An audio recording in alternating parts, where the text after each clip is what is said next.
Hey everyone, welcome back to the channel. Today, I'm gonna show you how to get verified on Instagram.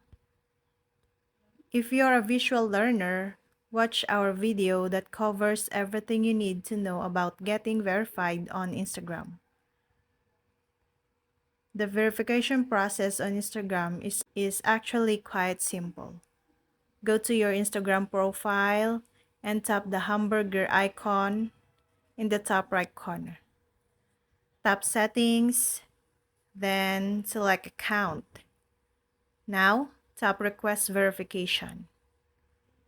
Fill in the application form, your legal name, your known as or working name, select your category or industry. You also need to submit a photo of your official government ID. For individuals, that could be a driver's license or passport. For business, a utility bill, an official business, or tax filings will do. Then, tap Send.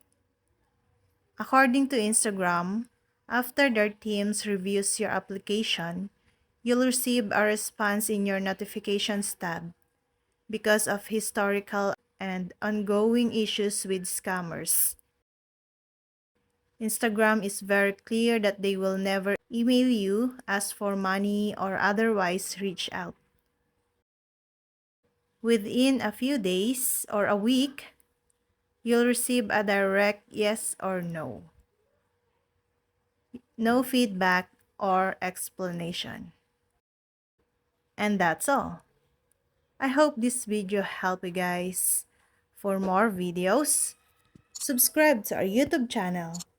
Thank you for watching. See you again.